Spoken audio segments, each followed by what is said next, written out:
along with a lot of other organizations and churches, are part of what we call the safety net that supports our lower income households that in fact make up a large portion of our service workforce industry. And those are, for the most part, many of the people that we serve every day to try to help them either stay in their housing or quickly move them back into housing. And so the idea for either half of the units or at some point into the future, all of the units would be used for some permanent supportive housing. And then maybe half of them would be used for more of a transitional, longer term transitional, what we call bridge housing. And in both cases, it's our goal when people come to us and have those kinds of needs, the goal is to get them into some kind of housing as quickly as possible, because it's more cost effective and it's easier for us to help them then transition back into some permanent housing. And so this kind of model is not just a model we're making up, it's a model that's used all across the nation, frankly, and it does work. We have helped many people through the transitional kind of housing programs that we already have here in Island County. What we're dealing with right now because of the COVID and the eviction program lifted, we have a lot of people that are coming to us now with their rents being increased exponentially. And so these are working people that literally are on the edge of losing their home, or in some cases they moved into their car. And so this is kind of the band of people that we're talking about that would stay in this particular property. They would have an on-site property manager, as I mentioned. There would also be an on-site case manager in the event that there are needs that the folks would need to be connected to some behavioral health case manager, possibly help them get documents or whatever the case may be. Again, to get them house ready to move on to then more permanent housing. I just want to be real clear that what we're talking about at this particular property, we're not talking about drop-ins, we're not talking about transient housing, we're not talking about overnight housing. We're talking about people who are trying to improve their lives and they just need that little extra step forward. That's the population of individuals that we're talking about for this particular property. Thank you, because that is a very important piece of it. If it were to happen, all referrals would come through the Housing Support Center that is in the Department of Human Services. And so a survey would be done to make sure they qualify for the program, and a referral would be made to the property manager or the case manager on site. There'd be no walk-ins allowed. And there's rules and regulations that they would have to follow. There's, the Lehigh proposes has a long, really pro forma in terms of their budget of how they'll operate that program. Landscaping and all kinds of things that are important that all property management companies do when they manage a property. So I also wanted to say that, one of the concerns people had was that Lehigh would take problem drug folks from one of their properties in Seattle or whatever and send them up here. I wanted to be really clear that this is, we would be screening them at Island County. We're talking about Island County residents who are in need. So that's the population that we're talking about. Do you have anything else? We'll ask you to get your questions at the end after we've had a chance to hear from planning and from public health.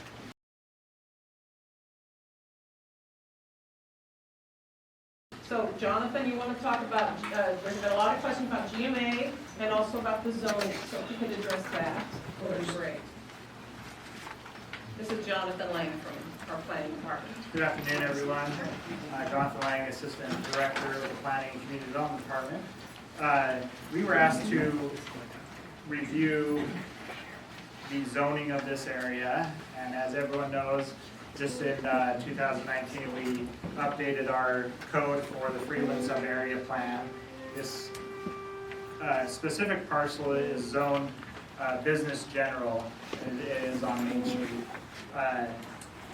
We do have provisions in our zoning code for the allowed uses in this area for emergency shelter transitional housing in this area.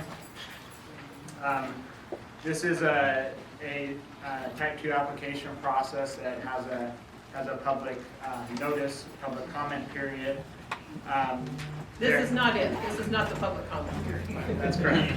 Once an application is made and once everything is, we would then review it in accordance with our zoning code for the Freeland area and go through that public process for that.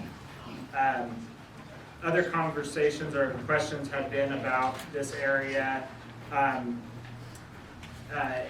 its importance in this area, because as we looked at this area for the non-municipal urban growth area, it's important for the community, for the business district, and important to have uses in there that help the community and help that area. Our zoning code does allow for this type of use in this area, and I know that was a concern. There was also a question about the allowance for residents here. We have a provision that allows for mixed-use residential. So if this was, as Linda said, possibility of having a portion of it being that transition shelter, a portion of it being the housing. That is one that is allowed in this residential. What does that mean? Let's go to the mall. You got two things. What to do?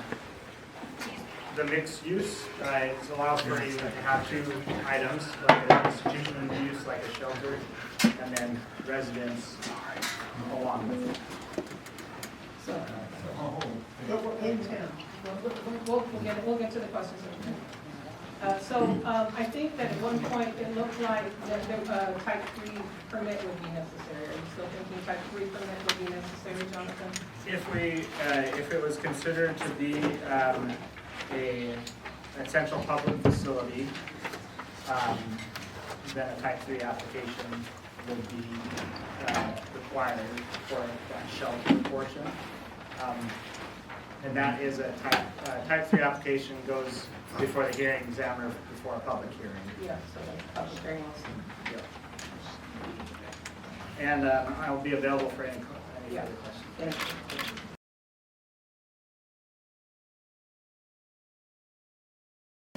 Wouldn't it be more prudent to have all these things covered before the county spends taxpayers $145 million?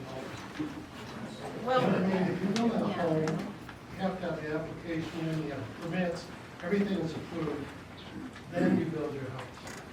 right, and they can't take any action until all that stuff has happened. They can't do those things until those things have happened. How does the money get returned? So we're working on that in the contract to try, if you can't get these things approved, then you're gonna have to get it. We're working on that, Gary, we're working on that. So has the county already approved this with them coming up and completing all of the requirements? No, Well, that's what it sounds like. it sounds like we've been in conversation, well, if it sounds like that, whatever it sounds like, I apologize if it sounds incorrect.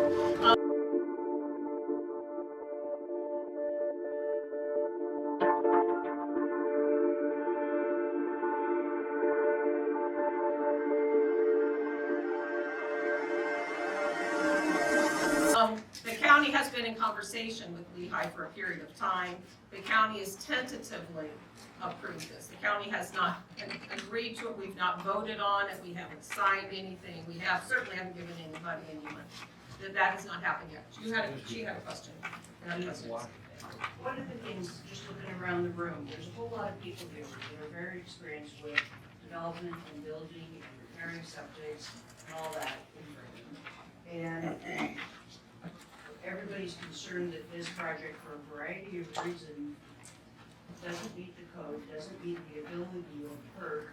Water's gonna be an issue in terms of hookup costs and water availability.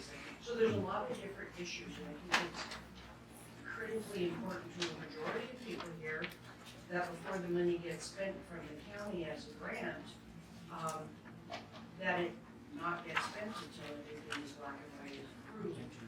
Because I know getting it back is not impossible in every case.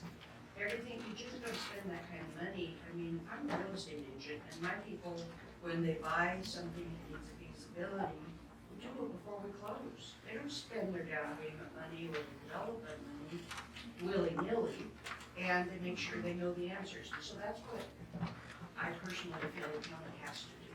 And I think it would make people go a long way to feeling more comfortable that the analysis will be first and be second.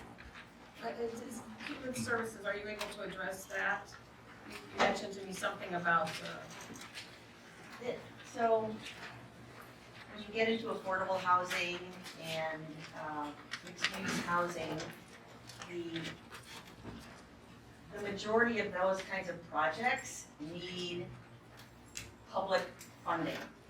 And it is a little backwards, I will admit, that a NOFA comes out and sorry, we didn't invent the process. we didn't invent the process, and the state puts out a NOFA, and the developer had a property and applied and was approved to receive the acquisition dollars.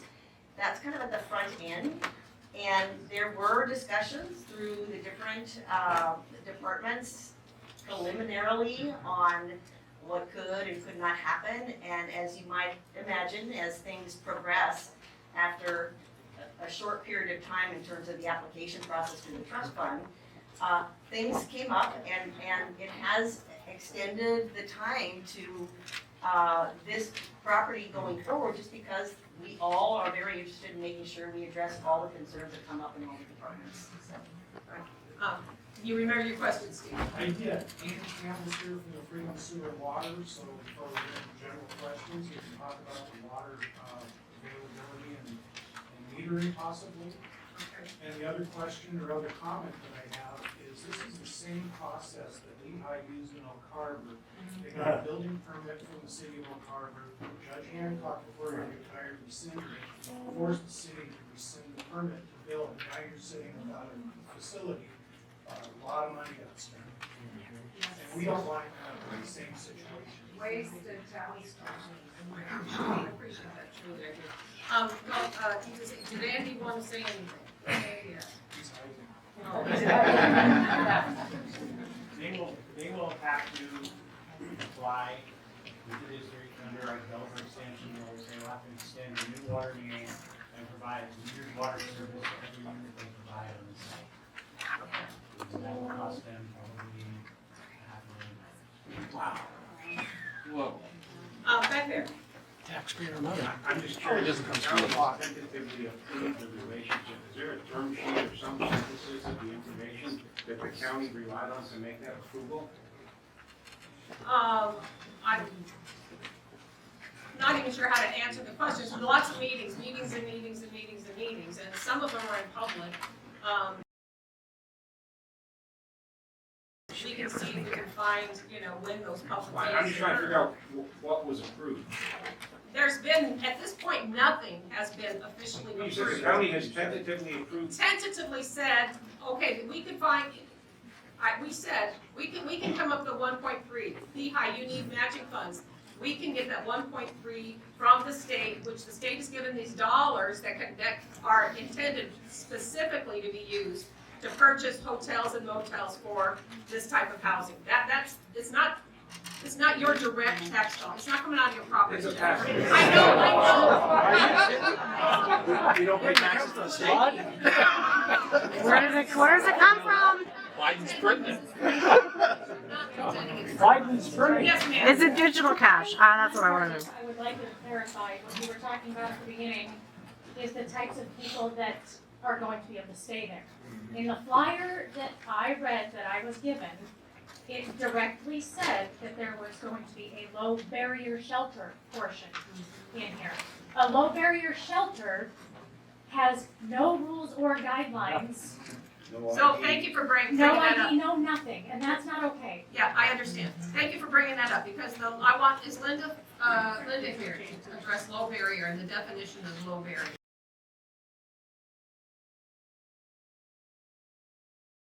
Because it's not the kind of low barrier that you're Okay, talking because I about. have low barrier I definitions. understand, I truly, I absolutely know where you're coming from. So, do you want to address that, Joanne? So there's a couple different terms. There's housing first. That's a term that's out there that's been being used as a best practice.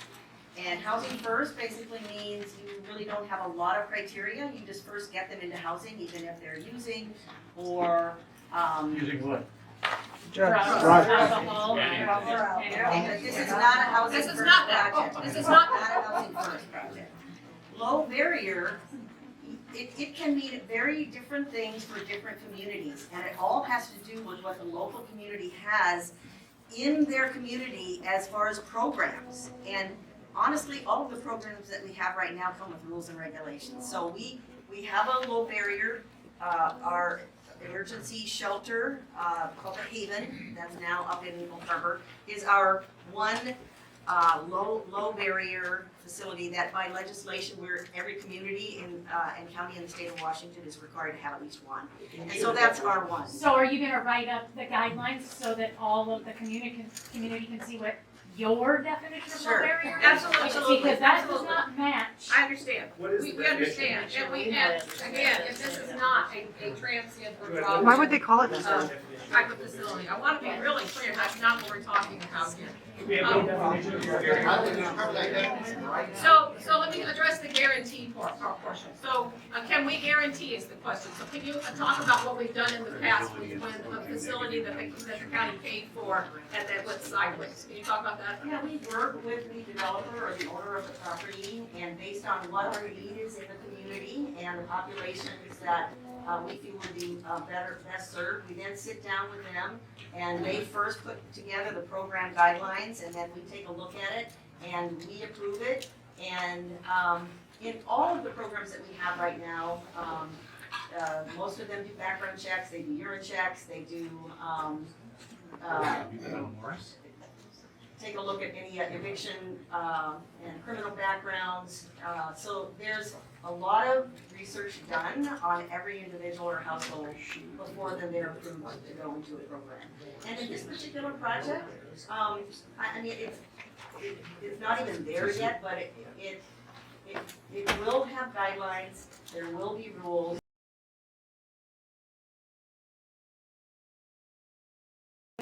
There will be a written criteria of what that program is, and all referrals will come through the Housing Support Center. We will do the background and the testing, or not the testing, we will do the intake to determine if they qualify and then refer them to the program. But what she's asking is, if they're not playing well, they prove to be a bad neighbor. So can you address, we have in the county before taken action against a facility that did not abide by the rules that they said they were going to. Right, there is a clause that we put into all of our contracts that allows the county to pull a trigger, if you will, if they are not meeting all of the criteria that the county expected within a particular project, to require the owner to sell the property and give the money back to the county. We've had one experience like that with a partner agency that we gave some funds to purchase a property in Oak Harbor. It's 5 cottages, and honestly, it was ran very poorly, and the commissioners triggered that clause in the contract, and they sold the property and gave them back. How long does it take you to trigger that? Whose expense? Actually, how long, Linda, did it take to trigger that request? We sent it.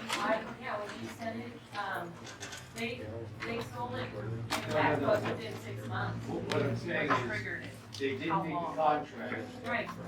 What did it take for them not to meet the contract?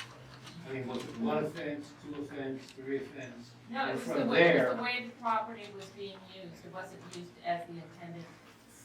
For a week, they didn't use it right, for What kind a of month, they timeline? didn't read. And then once you said, yeah, we're gonna pull the plug on this, how long did it take? 6 months from that. Yeah, it wasn't that long before we got the money back. But they had to stop it sooner. It was Yeah. 6 Oh, months yeah. before we got the money back, but they stopped it and they said, Oh, yeah. we're cutting right into this. Yeah, my name's Bruce McIntosh. Okay. I'm new here. I moved from the mainland, most of it away from Lehigh and what they've done to the people there. I hope nobody will leave this room with any naivete tail left. What I find most disconcerting is what nobody is telling us. Nobody told us that they tried to slip Lehigh into Oak Harbor without telling commercial people, and they had to band together at the last minute for Main Street associates and put a stop to this being in the middle of it. Nobody told us that. The biggest thing that nobody's telling us is the person behind this is the most powerful politician in the state of Washington. His name is Frank Chop. Now, if you think any of our staff or our commissioners can go up against Frank Chop and win, you're nuts. He's the one that was just had his wrist slapped for misappropriating $2 million out of state housing money and putting it into Lehigh. And all he got was his wrist slap. So when people want to change rules, when we have a draft contract, it's only a draft, I'm telling you, right up until you get a name on a contract, everything else is just smoke. I do want to say to you, because I've had a lot of people. Complaining about Lehigh, right? And I don't know Lehigh. So I went online to learn, because I had committed, and I still have committed, that I will go to the facilities that people were talking about was one in Queen Anne and one in Valley. I do everything I can, you guys, to never leave Whidbey Island. I'm gonna leave Whidbey Island. He said I said that I would.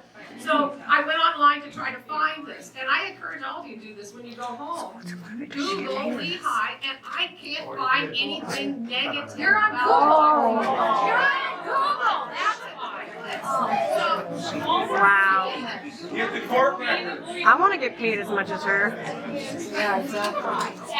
Melanie, we just had a death at Lehigh today from an overdose. Lehigh facility. Guys, let's keep it down. Oh, okay, Daddy. Sorry. I'm sorry, you have your gizmo, and I didn't know if that was part of the gizmo. I'm sorry, that's forgotten. So, my question would be, as many county entities, government entities do, they start with one set of rules that might look semi-appealing to people, or I'll call it bamboozle or fool the people, and then the rules change. And they change more, and they change iteratively, and ultimately, we end up with the garbage that we're all, almost all, I can't speak for everyone here, a majority of this group would be standing against. What's our guarantee that you hold to the original contract standard that's agreed to? Well, I don't agree to it, probably, but I'll tell you, I've never stayed the same, it's worse. I agree. If I sign a contract, it has to say what I signed. It has to say what I signed. It has to say what we signed. I represent you, I signed a contract, it has to be what I signed. So, I'm gonna give somebody else a chance, yes. Well, somebody should ask her how much. She's paid $180,000.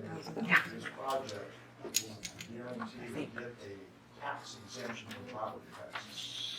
I'm so sorry, I didn't cover this, so I'm gonna, you got this, do you have any idea? I am so sorry, I'll put that in the future. He wanted to know what the impact on property The taxes. Sunny View Farm across the highway that's allegedly partially affordable housing doesn't pay for They don't pay property taxes. So how do you make that up? Huh? How do you make up those lost taxes? Our taxes go up. Linda, excuse me, Joanne, now I need to understand that we are all paying a lot of money by not housing people. Yeah.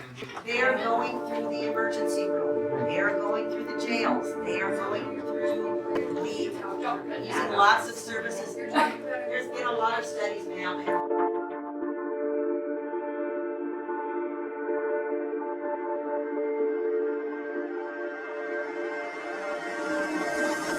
Lifted. We have a lot of people that are coming to us now with their rents being increased exponentially. And so these are working people that literally are on the edge of losing their home, or in some cases they moved into their car. And so this is kind of the band of people that we're talking about that would stay in this particular property. They are going through the emergency room, they are going through the jails, they are going through, literally are on the edge of losing their home, or in some cases they moved into their car. And so this is kind of the band of people that we're talking about that would stay in this particular property. It's true. The cost to leave people unhoused is greater than housing people. This starts from the top Have you down. studied the cost of Human Services, can you address how long people are gonna be, an individual will be housed here? So in what we call bridge housing, which is not permanent housing, it's transitional, it can be anywhere from a couple of months, 6 months, maximum 2 years. But that's not, that doesn't mean. It's still residential use. Yeah. Call it what you want, it's still, you're changing the use from a motel that's available to public visitors to a permanent residential use. I think that what I'm hearing is he's telling you what the planning department would do, and you're giving us the argument that you would give to the hearing examiner. 1987. There is not on this document, and I'm just reviewing it briefly, there's nothing on this document that I can see that is specific to a gallons per day load, which is the normal permitting rate. Gary's got the gallons per day. Yeah, the original was built in 1978. It was designed for 20 units, plus a manager. Right, the design, the water usage was at 50.4 gallons of water per day. That's 45.25 per unit. A normal household is scheduled about 250 per person. In 1987, Jerry Stonebridge performed repair to the original installation, I think that's what you're talking about, with no specific states, of no specific load, additional load. No additional load. So I guess as part of the county's feasibility, and I'd like to know, when they're gonna address this. And, about the added load, because there's gonna be added load. And using the facility like it's being used now for over 29 days, they're breaking the code in the county. Your own county code, they're breaking. They can't have anyone live there more than 29 days. At a time. And they've been breaking on that as well. Tim? Yeah, I want to dovetail a little bit. First and foremost, ask yourselves who hasn't struggled in the past, right? My wife and I, we've lived in 3 apartments in one little house in Lansing, Michigan. So we've all struggled in the past. So it's not that. That's not what we're concerned with here. But like what Justin was saying, what Dave was saying, what some of these guys are saying is we're going to spend all this money up front and get possibly no return in the end. And we're already tight on funds. I don't know if you guys have looked around, but the world's going to hell in a handbasket. Right? And I can appreciate this. My concern is zoning. The zoning you brought up. So a question for you is, this emergency standard transition, when did that actually get put into the zoning? Is that relatively new? Has that been there for the 27 years that this gentleman's talking about? Because I know the Coopville housing project, all of a sudden, when that got challenged in court and rescinded, so to speak, oh great. When that got rescinded, so to speak, a lot of the zoning seems to have changed overnight for the new project. Yep. And so, No, there's no zoning. That's what's been put out. So that's what my question is. I'm just wondering, when did that get put into the zoning law, this emergency shelter transition? So update of this code, Freeland sub-area code, was in 2019. There you go. Yeah. So this was pre. And it's just a question. I'm not going out there saying that it hasn't been there for years, but that's something that a lot of people are concerned with, is the zoning, because I have to live by a certain aspect of rules. On my 5 acres up on the north end, if I break the rules, I pay a fine. You know what I'm saying? If I don't abide by the zoning, I don't build my extra building. And yet here we are with low barrier housing, which that can be defined in many different ways, and I appreciate your definition. How we define it is what matters. Right. So that can be defined in many different ways, but why is it different for that than it is for you, or you, or you, or me, or even you, Melanie? Why does it seem to change when we start talking about low barrier or low income housing? And I know when I was young, you could have a 50-60% debt to income ratio in your housing, and it was a priority. I needed a place to live. So Okay, we're not going to do a campaign speech. It's not a campaign speech. Oh my God, come on, really? Are you serious?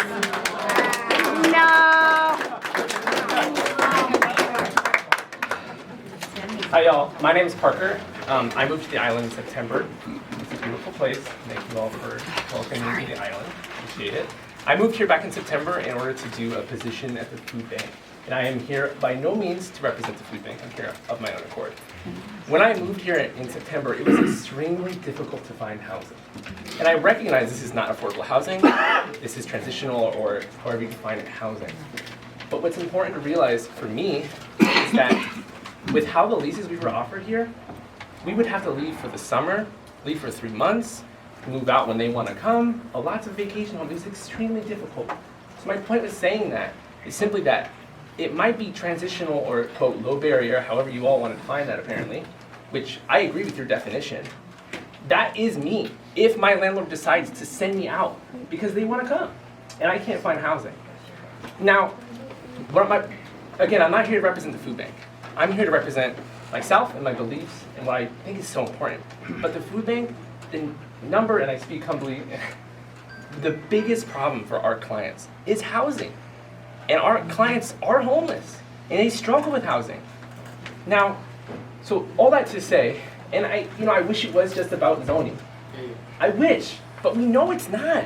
Of course we can change the zoning code. Of course we can figure out the land, right? Of course. Now, how we pay for it is very important, and making sure it's done right, right? We have to want that, and I'm speaking as an outsider. I'm not on the community yet. You know what I mean? Pay taxes. I do pay taxes. In fact, yeah, I've paid taxes for a long time. I'd like to see everyone's hand on who owns an Airbnb here as well. That's irrelevant to the discussion we're having at this moment, but I appreciate that's a very good point because it's something I struggle with. Right. Now, I do have a question that comes out of this, and my question is simply, You guys, come on. I want to be particular about how is this paid for? You mentioned the state fund. I want to make sure, how is it paid for? Who's paying for it, right? And also, what is the need? I mean, let's talk about need. What is the need on the island that, I recognize? Can you describe that? And then also one last poetic statement is that I'm sure if we took a raise of hands, it might be low barrier. Scary, right? And we all know someone who struggled with alcoholism, mental illness, and homelessness, right? And drugs. I don't want them in my house. Right. Sometimes, right? They're pretty, we don't know what to do, but trained professionals do. And that's, oh, it's funny? Not really. As a resident of this island for 30 years and having been former law enforcement, the drug court and everything else in this county is a fucking joke. Exactly, because we don't want them to go to court. We want to get them out, Don't tell me that the professionals here work because they're very better than beautiful. anyone. But please, the question. I Okay, appreciate it. so Thank you. Joanne, can you talk about what the need is in Island County? I didn't bring that document, but I remember, just because we recently looked at it was 2019 census data that showed about 795 households in Island County fall into the category of extremely rent burden, which means they're paying 50% or more of their income for housing and utilities. And that was 2019. And so lots of things have happened in our economy with the pandemic. We see through our work, through the Housing Support Center, many people coming through paying 80% of their income toward housing. They're moving into rooms in houses because they can't afford to pay the rent. They're moving in RVs out in the county just to have a place to live. So, but anyway, that's kind of the number that we look at and kind of watch carefully, the people that are living at that extremely rent burden. No, it's not changing the code. They're gonna violate the codes. That's what it is. Okay, so that's your answer, Tim. And then you say, well, we're gonna change it to whatever we want it to be. I never said that. Yes, you did. We're not going to change what to whatever. So I will eventually get to a question here. How did I say we're going to change to whatever we want it Well, to be? you said we're gonna define it however we want Low to define it. barrier. We define low barrier. Low barrier. We define low and barrier. And what's interim, you're gonna redefine what's interim, what's short term, you're gonna redefine everything. We define what. And that's us as voters to consider whether we agree with you, and at the next election, whether you you're want me elected or not. again, absolutely. Okay, and so then I hear about the question, well, we're gonna have professionals. I thought we are paying you, and I thought you are our professionals. We are professionals. He's Okay, so I'm gonna get to my question here, so, because what I really see is a level of unprofessionalism here that I just can't believe, that makes me not want to be involved in any kind of government process, right? So I show up here and I'm trying to keep an open mind, right? Because you're supposed to represent us. We all have the best intention for everything. We don't want somebody to be harmed. So the level of professionalism, it's like, we're getting hung up in weeds, right? And I'm reading this, it says, we expect to purchase the property in early July. Yeah. That's 2 to 4 weeks max.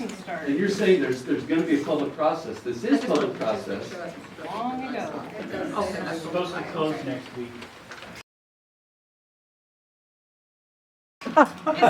So the real question is, this, right now, I feel like we're getting busy, caught up in the weeds, so that all of a sudden, wham, we just spent millions of dollars, we gotta push forward, we gotta figure, we're gonna build it after the fact.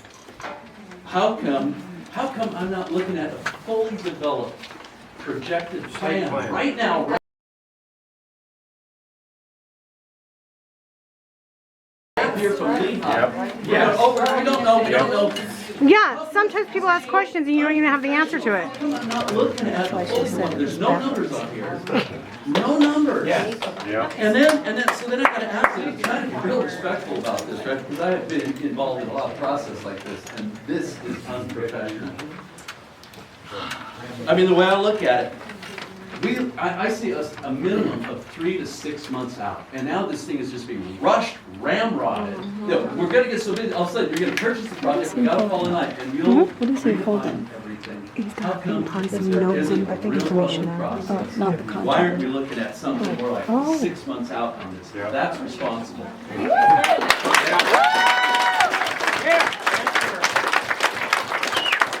Homeless housing budget is $696,399. 2022, the budget is $5,120,568. For this much money, what the hell is going on? So Linda, I'm gonna let Linda talk. Linda, just a second, Linda Austin is the director. Hi, that number that you quoted, the 5 million, that is all COVID assistance that came from the state. COVID assistance? Is it ARPA money? No, it's not our. No. COVID assistance for what? Assistance for what? Assistance funding that came from the Probably federal masks. government to and we used it. What did you use it for? For what? What did you use it for? What did you use it for? Yes, Dave, you were the next one. Just a quick observation, I'll keep it quick. To the gentleman back there who just moved in September, first of all, welcome. But you talked about their needs, the homeless. Of course, change the subject. What about our needs? The property owners, the business owners, the taxpayers. We have seen what's going on in Seattle. You're here. Yeah, we are not going to be Seattle. Yeah. Period. I agree. And I think getting ahead of the problem. Bellingham. I mean, Getting ahead of the problem? RVs, like you discussed. We're doing the I mean, same this thing. is a solution to be preemptive to that, because it But- will come. What is it? Seattle has lost control. I mean, how could you get a hold of it? Seattle is feeding it. And we're not going to be. So let's do that. Build it and they'll come. Go ahead, questions. The lady back there has been very patient. In the interest of transparency, is there a way that we can get a copy of the contract, the purchase and sale, or and also the management contract with Lehigh? We're still working on that. I mean, But you have one now. You guys, people got very distressed while we were still in our process. But you have. So we still don't have a contract. We're still working on that. Nothing has been solidified. But once there is a contract, absolutely, it'll be. What about a letter of intent? There's a draft. You'll be able to read a draft online. Yeah. We're changing it. We're updating it to include. I'm really concerned. No, it's there now. It's always okay. She was still talking. I'm really concerned. I'm really concerned about Lehigh, a management company that doesn't have a good track record at all. In Seattle, they have lots and lots of buildings all around in 6 counties. I really don't think it's a good idea. I don't know how you decided on partnering with them. Well, she gets paid pretty good. Follow the money. There was none of that. That's insulting. Okay.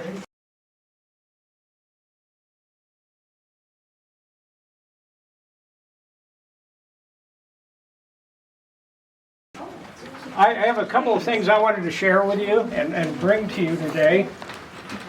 One is a letter from Philip Black, who's the owner of Main Street. I think I was just being honest. I don't know. Facility in Coopville, near the proposed homeless shelter there by the church. And this letter is addressed to you and your colleagues and all the people from the county. They have dealt with, for several years now, break-ins at cars at their facilities. They've stolen parts, they've stolen money and personal effects from customers' cars. And they oppose not only this project, but the one in Coopville. And they're going to be putting their property up for sale to get the hell out, because one of their facilities is located on Goldie Road, which is near the homeless encampment. And then they've been broken into probably by Ryan's house or... Goldie Road's way up there. I That's understand not that. I Ryan's understand. house. The other thing I want to present to you, at our meeting Monday over at the Wi-Fi Cafe, I brought up to you that we had petitions with over 500 signatures of people opposing the Coopville project, okay?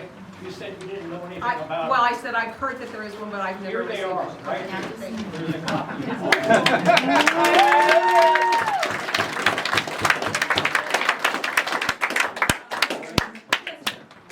Hi there, I've been a lifelong resident of Whidbey Island. I was born here, I was raised here, and for portions of my life, I would be a person who would have benefited from something like this. I've always worked on the island, I've always lived here, I've always done charity work on the island here.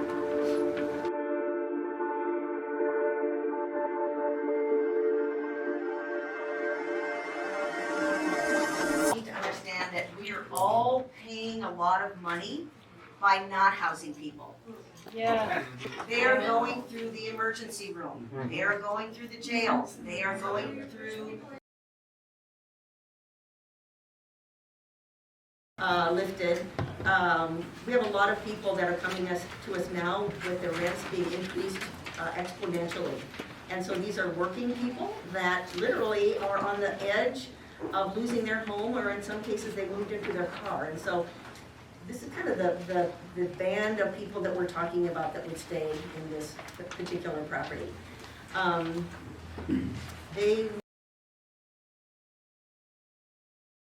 And the way that housing is currently looking for myself, I am living in a situation where the way that it's priced right now, I cannot afford to live on my own. I can't afford to live with one person. I have to live with 4 other people. Because I'm working at a medium income job for this area. And something that I'm hearing over and over again is how are we going to get a return investment on this project? And what I'm not hearing a lot of people mentioning is, as you were saying, these people are working here on island, they're island residents. I spend my money at the Goose, I spend my money at Payless, I buy parts from the local Napa store, I buy parts from Sibo.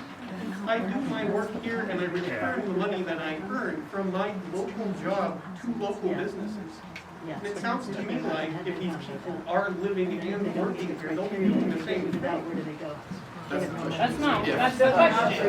We don't know. So how would non-island, these people are going to be island residences, and if they're, yes. Then let's make sure they are. That's the question It sounds like they have a plan for that. Not the ones who come here and ruin it. I'd love to provide housing. I'm just saying, as somebody who has lived here my whole life, I would love to hear with all my heart I, as of right now, median income job for this area. I'm educated, I was born, raised here, went to the school system here, love everything about the island. I cannot afford to live here in my hometown. If this went up though, do you think that you're gonna be the person that benefits from it? There is only so much space at it too. We're not going to fix this problem with one building. I mean, it's gonna be $1 million island anyway, all of us aren't gonna be able to. Okay, I'm just thinking if there's local housing that is able to help people who are in transient positions or like non-permanent housing, that's going to take a load off of some of us at the very least. This is something that I personally would have benefited from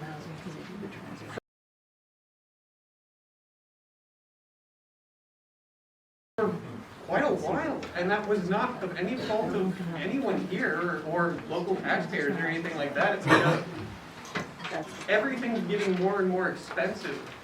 For us too? Yeah. Yeah. And it's gonna be your responsibility. So the next person is you and then So I just want to say, and I totally appreciate what you say, because it's from your heart. I've been here since '73. I love this place, right? Like all of you. Melanie, thank you. This is a tough job. It's a tough job on all of these. But what we have is a disconnect. Yeah. We have a disconnect in services coming together, right hand knowing what left hand is doing so that we can do the best job possible. The reason everything is inflated is because we have programs like this, unfortunately, that are taxing us and driving our prices up. Yep. Okay? That being said, I'll come down. I know I'm happy actually. But what I want to say is, isn't there anybody else to work with besides Lehigh? Yeah. When they came into Oak Harbor, I was told by one of the other commissioners it was a done deal. Okay, it wasn't a done deal because they were skirting coding, they were changing coding to meet their need and not the public's need. If you want to be a good neighbor, you come in here and you follow it. You do what you can. You add parks. You do whatever you're going to do to help and benefit your community. You don't skirt coding. You don't skirt paying for things. Lehigh, look on DuckDuckGo and look up even how their employees like them. The people that are managing their facilities do not like them. Their line is like this when it gets down to the unhappy part. So please do that. If it was anybody but Lehigh, how about somebody local? How about somebody Exactly. Somebody do something local. We all want to, we're compassionate. We spend millions for this. Help the owner that already owns it do it. Exactly. Yeah, but I mean, I understand he wants to retire and probably go sit martini somewhere. And I don't blame him. Is he selling? Is he gonna sell? Yeah. He didn't say he was gonna sell. He just said he's the owner of it. I was just gonna say. Well, they're like in the middle of like selling or something like that. Already, some of us, many of us in here have gone through site plan processes. I've gone through 2. It's long, it's lengthy, 5 years. Expensive. 4.5 years, just to get something approved. Seems simple. 5 years of your life goes into a site plan. Can we just ask, can all of us, maybe not all of us here, can all of us here ask you to present the people of Island County a site plan proposal from Lehigh, from the county, to purchase this project? So we can read it, so we can say yes, or we can say no. Let us make the decision. Yeah. Yeah. Produce something that we can see in writing, like he mentioned over there, for, as a site plan approval, or a proposal. You think that they would have had something here for the meeting, right? With numbers. That's what everybody says. Can you say that we can expect that? Prior to closing. Just Prior to closing. Give us something as citizens of South Whidbey that we can expect to see some cost numbers of what this is going to cost. A site plan of drain fields. We have to do traffic studies. When we do site plans, you have to do traffic studies. Some of those are $30,000, $40,000 just for a traffic study on Scott Road. We're not talking, we already have the 21 units there, they're not talking about changing. You're No, they're changing not. the, They're not, you're changing the zoning on that. That comes into, there's the planner right there, that comes into a whole new application. You're talking about a zone 3, when it's an all new application. I'd have to go through that, anybody in here would have to go through that. Right. So, can you just publicly say, yes, you will produce some numbers for the people of South Whidbey before this is purchased? Melanie? yeah, well, I'll, yeah, if the.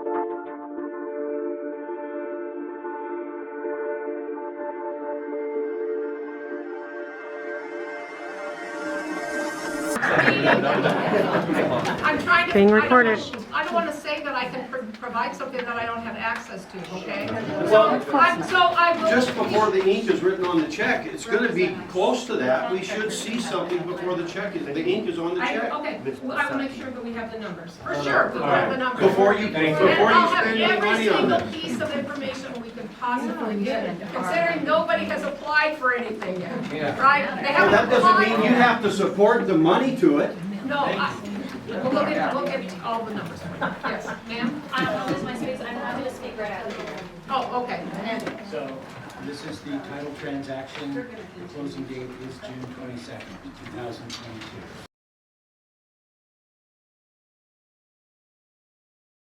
Wow. For 1606 Main Street. That is the one. Oh, But that's been changed. it's been changed. Well, This but is from it's, today. but they can't close because I haven't approved. What? My name is not signed on Yeah, it. you guys- That's What did you theirs. sign next to it? Can you scratch it on that and sign, scratch it out right now? It's already been sent through. Wow. Well, it may have gone through your office, Andy. There's, the president of the Freeland Water District is here as well.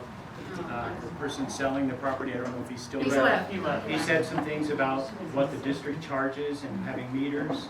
That's for water conservation, it's for water accountability. We require everybody to do it. The Sunnyview Village had to do it. They protested it, but they had to do it. If somebody converts their property into multifamily, they have to put a second meter. If they put a second house on their property, they have to buy a second meter. Everybody deals with that, that's the rule. And it wasn't something to throw out there to try and. The closing is not happening on the 27th. Oh, yeah. Just on their grants that was given in October, that was. June 22nd, that's I don't know, 15 or less, something. that's like a week away? Research thing. Today's the 16th, it's 12 days.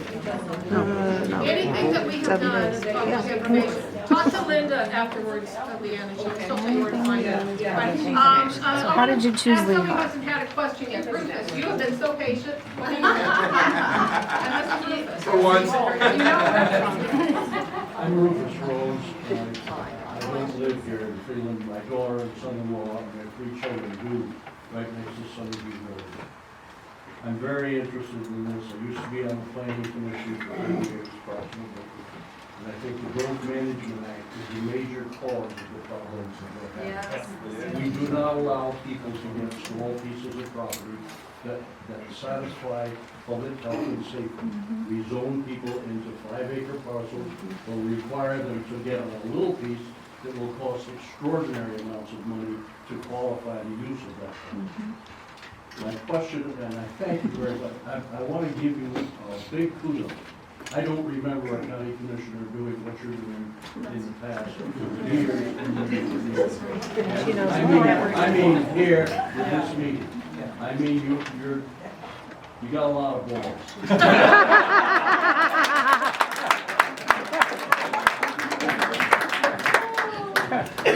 I'm curious what record will be made of this meeting and how that record will be put into the record of the Board of Island County Commissioners meeting.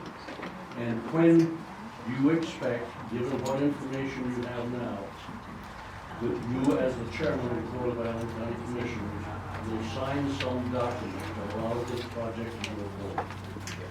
Okay, so with regard to record for the board, this is not an official meeting of the Board of Island County Commissioners. This is a meeting of me and my constituents, right? So this is not an actual official board meeting. I will absolutely be reporting on this to my colleagues, and I will be putting it into my newsletter that I will write tomorrow. God knows what I'm going to say. But and Linda's been taking notes. But it's not. This isn't a meeting of the board. Now, Dave and some unhappy folks in the neighborhood have been recording it, so there is a recording. It's not a county recording, but there is a recording of this. And you've been waiting so long. And go ahead. But there's a question before you. Oh, yeah, I'm sorry, I get sidetracked. So he had, I'm sorry, Ruth, this has been a really long day. So what was the other part of your question? When do you expect to put your Oh, to signature sign, on some to sign. document that allows this project to go forward? I think that right now they're talking about, it's been pushed out to what, July, mid-July or something, I think, at this point. It keeps getting pushed out because we have lots of questions, right? The door. A lot of questions. July 2022. Yeah, right now it's been pushed out to sometime in mid-July 2022, right? Right. Before I expect to see something. Yes. Hi, my name is Candace. I'm a Phoenix transplant as of about 18 years ago. Employed for the last 9 years at Freeland Carpet One, proud of the job we do, and proud of the community, truly. I've been looking for housing for the last 6 months. And I make too much money to apply for low income. I make too much money to apply for a Habitat home, which might give you a good bracket of where I sit, and I cannot afford a home of my own. I sympathize with everybody, truly. If this were to be implemented, I'd like to know what the structure looks like for who's able to apply, who's able to receive the housing, and is there any type of circumstances where somebody might be bumped? What sets the level of priority? Is somebody in there because they are in a certain type of bracket?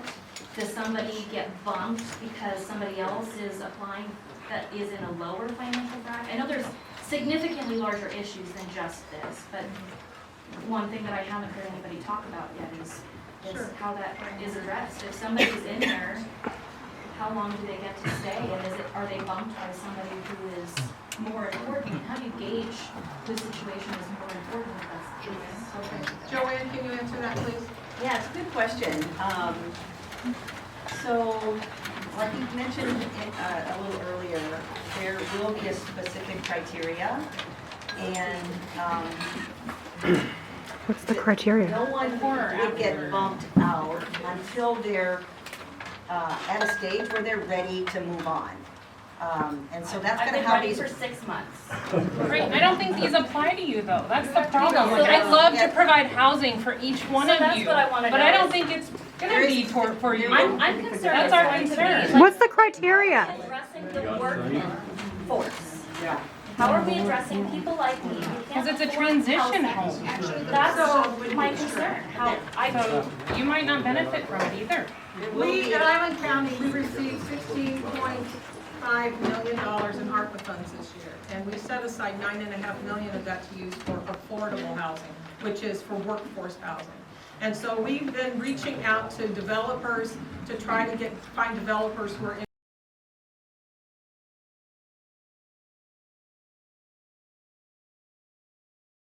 interested in building workforce housing. So the county is working on that. That is another project. Why is this being prioritized Great. over that? Because that gentleman who was here wants to sell his motel. That's Fair where enough. that's where this came from. And there is a project in process in Oak Harbor where the commissioners did approve developer just in a couple of last months to start a project up in Oak Harbor for about 80 units of affordable housing. Yeah. So we're getting to 20 after. I know there's still lots of questions. I just want to, people haven't had a chance yet. I'm going to take 2 more questions, and I want to take from people who haven't had a chance to ask questions yet. So yes, ma'am. I just want to say, as somebody who kind of knew this, that I really do think that a lot of us want to figure out creative solutions for the workforce. Thank you. Yes. We really do. And I think that a lot of us are just really concerned with how it's gonna happen and who you're gonna contract with. And it is concerning to me that you just don't know very much about PP, it seems like. And so, I think that's just, I think we all just wanna know that there's a lot more to about it. I think you want to, this has got your name on it, essentially. I mean, your name's not registered. Everybody, you were saying, oh, those decisions were made in a previous administration. Future administrators are gonna say, oh, Melanie Bacon has lots of people. I know. So I think you're vested in this. I would not, my own advice to you, call me up later and tell me it's bad advice. It sounds like there's a lot of gaps in the plan right now. I would not rest your hopes on trusting any third-party vendor that comes along and says, hey, you know what? I'll solve your homeless problem. Give me a call. You got some money in the budget for me? I have a definition from the Department of Commerce funding this for low barrier housing. There's a lot, sewer thing's a big deal, and zoning and all that. These people, by this definition, not by just rumor, this is like the definition of what low barrier is. They need a lot of resources that, I mean, if this deal goes through next month, we don't have any of this established. I mean, there's residency stuff for out of country people. There's use. I'm just going by what's defined. I mean, Yeah, that's not my paper. We'll allow those to. I mean, this is what's defined by the statute. So I'm just saying, before we go signing an agreement next month, I mean, so many things. I mean, the building obviously needs to be good, but I mean, the people that are going to be moving in are going to need. They're not just a busboy at some restaurant.